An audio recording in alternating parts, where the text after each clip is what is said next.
Hi hello అండి. Welcome to Yog stock. అందరూ బాగున్నారు కదా? ప్రెజెంట్ సిచ్యువేషన్స్ అయితే బాలేవు. ఒక 2 విషయాల గురించి నేను చెప్దామని చెప్పేసి వీడియో చేస్తున్నాను. సో ఇంకొకటి ఏంటంటే మోస్ట్ ప్రాబబ్లీ నా ప్రతి వీడియోలో కూడా నేను ఏదో ఒక లింక్ అంటే ఏదో ఒక స్క్రీన్ షాట్ అన్న అట్లీస్ట్ పెట్టడానికి ట్రై చేస్తాను అనమాట. ఎందుకంటే ఇన్ఫర్మేషను జెన్యూనా కాదా అని మెన్షన్ చేయడానికి. సో నాకు లింకులు అవి దొరకకపోయినా అట్లీస్ట్ దాని పర్టికులర్ మీరు ఈవెన్ చాట్ జీపీటీలోకి వెళ్ళి కొట్టినా కూడా ఒక్కొక్కసారి ఇన్ఫర్మేషన్ అయితే దొరుకుతుంటుంది. నేనేంటంటే ఎక్కువ డిగ్ చేస్తా కాబట్టి నాకు కొంత ఇన్ఫర్మేషన్ అనేది తెలుస్తుంటుంది అనమాట. సో మోస్ట్ ప్రాబ్లీ హిందీవి కానీ లేకపోతే తమిళవి కానీ అప్పుడప్పుడు నేను తెలుసుకుంటా ఉంటాను. నాకు కొంచెం లాంగ్వేజ్ వచ్చు, వేరే వేరే న్యూస్ అలా కూడా కొన్ని పోస్టులు పెడుతూ ఉంటాను అనమాట. సో ప్రతిదానికి క్రెడిబుల్ సోర్స్ ఇవ్వడం అనేది పెద్ద పాసిబిలిటీ కాదు. But more or less at least ఒక స్క్రీన్ షాట్ అనేది సరే నాకు కంపల్సరీ వీడియోలో అయితే ఉంటుంది. మీరు చూడండి. నెక్స్ట్ ఇవాళ వీడియోలో మీకు 2 విషయాలు నేను ఇంపార్టెంట్ విషయాలు చెప్దామని చెప్పి చేస్తున్నాను. మీరు మాత్రం లాస్ట్ వరకు చూడండి. ఈ వీడియోని చూస్తే మీకు ఇంపార్టెంట్ ఏంటి అనేది అర్థమవుతుంది.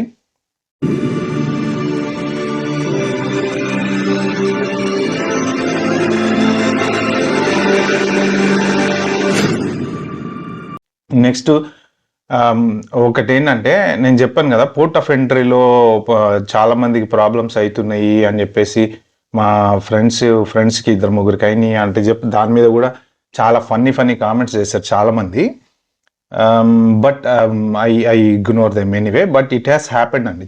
జనరల్గా చాలా మందికి జరిగినాయి. ఏంటంటే ఇప్పుడు మన దాకా వచ్చి మన తలుపు కొడితే మనకి తెలుస్తుంది తప్ప దాని మీద నేను చాలా విన్నా. ఇప్పుడు ఏంటంటే చాలామంది ఈ ఎవరెవరైతే ఇల్లీగల్గా స్టే చేస్తున్నారో అంటే వీసా అయిపోయో లేకపోతే వీసా రాకో స్టూడెంట్స్ ఉండి అలా ఉండే వాళ్ళైతే నేను విన్న దాని ప్రకారము ఏంటంటే వాట్సాప్ గ్రూపులలో కూడా మెసేజ్లు సర్క్యులేట్ చేసుకుంటున్నారంట. అంటే అక్కడ రైడింగ్ అవుతుంది, ఇక్కడ రైడింగ్ అవుతుంది అంటే వాళ్ళు డోర్ దాటి బయటకు రావడానికి కూడా భయపడుతున్నారు అని చెప్పి విన్నా. మరి మీ లోకల్ వాట్సాప్ గ్రూపులలో ఒక నెక్స్ట్ గల్లీలో రైడ్ అవుతుంది, జాగ్రత్తగా ఉండండి అని చెప్పి సర్క్యులేట్ చేసుకుంటున్నారు అని కూడా విన్నా నేను. అది మరి ఎంతవరకు నిజమో నాకైతే తెలియదండి. మీరు ఒకవేళ మీకు ఎవరన్నా అలాంటి మెసేజ్లు వస్తున్నాయి అంటే కింద కామెంట్లో మెన్షన్ చేయండి. ఎందుకంటే అది ఎవరికన్నా ఒక 4 యూజ్ అయితే అవుతుంది. సో నిజంగా రైడ్లు జరుగుతున్నాయా, ఇళ్ళకి వచ్చి తలుపులు కొడుతున్నారా, ఇలాంటివి ఏమన్నా జరుగుతున్నాయా, అది ఏది ఫేక్ ఏది నిజమో నాకైతే అర్థం కావట్లేదు. బట్ యాక్చువల్గా సీరియస్ క్రాక్ డౌన్ అయితే మాత్రం ఇమిగ్రేషన్ మీద అయితే 100% జరుగుతుంది, దాంట్లో డౌట్ అయితే ఏం లేదు. సో ఇంకా మనం టైం వేస్ట్ చేయకుండా టాపిక్ నెంబర్ 1 ఏంటంటే నేను చెప్పాను కదా పోర్ట్ ఆఫ్ ఎంట్రీలో ప్రాబ్లం అవుతున్నాయి అని చెప్పేసి. ఇప్పుడు ఇవాళ నిన్న వాషింగ్టన్ పోస్ట్లో కూడా వాళ్ళు అదే చెప్పారనమాట. ఏది పెద్ద కంపెనీసే ఏది మన గూగుల్ కానీ లేకపోతే ఫేస్బుక్ కానీ మెటా కానీ ఇలాంటి కంపెనీసే ఎంప్లాయీస్ని వార్న్ చేస్తున్నాయంట. మీరు ట్రావెల్ చేయొద్దు యునైటెడ్ స్టేట్స్ దాటి. ఒకవేళ ట్రావెల్ చేస్తే మళ్ళీ మీరు రిటర్న్ వచ్చే ఛాన్సెస్ ఆర్ వెరీ రేర్ అని చెప్పేసి చెప్తున్నాయంట. వాషింగ్టన్ పోస్ట్లో ఏది న్యూస్ అయితే వచ్చింది. వీలైతే నేను ఆ లింక్ మీకు కింద డిస్క్రిప్షన్లో పెడతాను. ఒక్కసారి నేను క్విక్గా చదువుతాను వాళ్ళు ఏం మెన్షన్ చేశారో వాషింగ్టన్ పోస్ట్లో. Tech companies are telling immigrant employees on visas not to leave the United States అని పోస్ట్ అనమాట. ఇది మార్చి 31, 2025 వచ్చిన పోస్ట్ ఇది. సో దాంట్లో కింద కనుక చూసుకుంటే వాళ్ళే చెప్తున్నారు, tech industry as a long prided itself on its many immigrant founders, executives and software programmers. Now fears are growing among foreign tech workers that their lives and careers may be up. ఇంతే ఏముందండి, almost అలా అదే. ఈ మన Trump administration వచ్చిన తర్వాత ఈ వీళ్ళ పరిస్థితి కొంచెం బాగాలేదు అని చెప్పేసి చెప్తున్నారు. ఆబ్వియస్లీ వాళ్ళు కూడా సజెస్ట్ చేస్తున్నారు అనమాట. ఇప్పుడు నేను ఒక్కనే చెప్పింది కాదు, పోర్ట్ ఆఫ్ ఎంట్రీలో ప్రాబ్లమ్స్ అనేవి నిజంగా జరుగుతున్నాయి. అంటే ఎవరికి జరుగుతున్నాయి అంటే మెయిన్ ఇక్కడ అన్ని పర్ఫెక్ట్గా లీగల్గా ఉండి మీరు ఒక కంపెనీకి జాబ్ చేసుకుంటున్నారు, మంచి పే స్లిప్స్ ఉన్నాయి, ఎటువంటి మీకు ట్రాక్ రికార్డులో ఎటువంటి ప్రాబ్లం లేనప్పుడు ఆబ్వియస్లీ ఏం కాదండి. పోర్ట్ ఆఫ్ ఎంట్రీలో మీకు జెన్యూన్ కేసులు ఉన్నాయి, అట్లనే పక్కకు తీసుకుపోయి కూర్చోబెట్టి మాట్లాడే కేసులు కూడా ఉన్నాయి అనమాట. 80% జెన్యూన్ కేసులు ఉంటాయి, 20% ఈ జనరల్గా ఏమన్నా ఇష్యూస్ ఉన్నా, జాబులు లేకపోయినా, లేకపోతే ఏవో ఉంటుంటాయి కదా, 2 జాబులు చేసినా అలాంటివి కొంచెం స్క్రూట్నీ అనమాట. కొంతమంది ఏంటంటే ఒక 4-5 ద్వారా వెళ్తూ ఉంటుంది కదా ఈ లింక్ అనేది, H1B లింక్. అంటే వీసా ఎవరి మీద ఉంటుంది, ఎండ్ క్లయింట్ ఎవరో ఉంటుంది, ఇట్లాంటివి అవి అన్నా ఉంటే ట్రబుల్ ఉంటే ఉండొచ్చు. కానీ మోస్ట్ ప్రాబబ్లీ పెద్ద అంత చెప్పుకునేంత గొప్ప ప్రాబ్లం అయితే ఏం లేదు. బట్ టెక్ కంపెనీస్ కూడా వార్న్ చేసినాయి. సో నెక్స్ట్ ఇంకొకటి ఏంటంటే మెమోరాండం ఒకటి వచ్చిందండి. మీకు దీని లింక్ కూడా పెడతాను, నేను పీడిఎఫ్ కాపీ కూడా కింద నేను డిస్క్రిప్షన్లో అటాచ్ చేస్తాను. నేను పాలసీ మెమోరాండం అనేది యుఎస్సిఎస్ వాళ్ళు ఇచ్చారు. డేట్ వచ్చేసి February 28, 2025. మీకు ఆ డాక్యుమెంట్ నెంబర్ కూడా చెప్తా, మీరు గూగుల్లో ఎతికితే దొరుకుతుంది. PM 602187. ఇది US citizenship and immigration services వాళ్ళు ఇచ్చినటువంటి పాలసీ మెమోరాండం. సో బేసిక్గా ఏంటి పాలసీ మెమోరాండం అంటే, నాకు అర్థమైనంత ప్రకారము స్టేటస్ చేంజ్ కనుక మీరు ఇప్పుడు ఫర్ ఎగ్జాంపుల్ F1లో ఉన్నారండి, F1 నుంచి మీరు H1కి వెళ్తున్నారు. H1 అప్లై చేసినప్పుడు H1 మీ పిటిషన్ అంతా అయిపోయింది, మీకు డినయల్ వచ్చింది ఫర్ ఎగ్జాంపుల్. అట్లాంటి సిచ్యువేషన్స్లో యుఎస్సిఐఎస్ వాళ్ళు NTA నోటీస్ టు అపియర్ అనే లెటర్ మీకు ఇస్తారనమాట. సో నోటీస్ టు అపియర్ అంటే ఏంటంటే, మీరు నెక్స్ట్ కోర్టుకి వెళ్ళాలి, ఆ జడ్జి దగ్గర నిలబడి ఎందుకు రిజెక్ట్ అయింది ఏంటి డిస్కషన్స్ ఇవన్నీ అయిన తర్వాత జడ్జి కనుక లేదు ఈయనని పంపించడానికి వీల్లేదు అంటే మళ్ళీ మీరు ఫర్దర్ అప్లై చేసుకోవటమా, నెక్స్ట్ ఏముంటుందో ఉంటుంది. లేదు నీ వీసా డినై అయింది, యూ కెనాట్ కంటిన్యూ అన్నప్పుడు ఏంటంటే USCIS have a right to remove you from the country. దాంట్లో వాళ్ళు మెన్షన్ చేసింది అదే అనమాట. అంటే ఇంతకు ముందు వీళ్ళకి ఈ అథారిటీ లేదు, ఇప్పుడు వీళ్ళకి ఈ అథారిటీ. బైడెన్ అడ్మినిస్ట్రేషన్లో కూడా ఇలాంటివి ఉన్నాయి, కానీ యుఎస్సిఐఎస్ వాళ్ళకి అంత అథారిటీ అంటే NTA ఇచ్చేసి కోర్టుకి తీసుకెళ్ళి అక్కడి నుంచి డిపోర్టేషన్ చేసి పంపించే అథారిటీ లేదు అని చెప్పి అన్నారు చాలామంది. బట్ ప్రెజెంట్ ఏంటంటే, నేను ఒక్కసారి మీకు అది చదివి వినిపిస్తా ఆ line. USCIS has authority under the immigration laws to issue NTAs. అంటే ప్రీవియస్ గవర్నమెంట్లో వీళ్ళకి NTA ఇచ్చే రైట్ లేదని చెప్పి విన్నాను నేను. Next, which are thereafter filed with the immigration court to commence removal proceedings under section 240 of the immigration and nationality act. Removal proceedings అనమాట. అంటే మీ స్టేటస్ గనక అప్పుడు ఫర్ ఎగ్జాంపుల్ మీరు విజిట్ వీసా మీద వచ్చారు, ఓకే, 6 months ఉంటుంది కదా మీకు విజిట్ వీసా. విజిట్ వీసా మించి మీరు స్టూడెంట్ వీసా అప్లై చేశారు, స్టూడెంట్ వీసా డినై అయింది. సో ఇమ్మీడియట్లీ మీకు NTA వస్తుంది. మీరు సెల్ఫ్ డిపోజ్ చేసుకుని వెళ్ళిపోతే ఓకే, నో ప్రాబ్లం.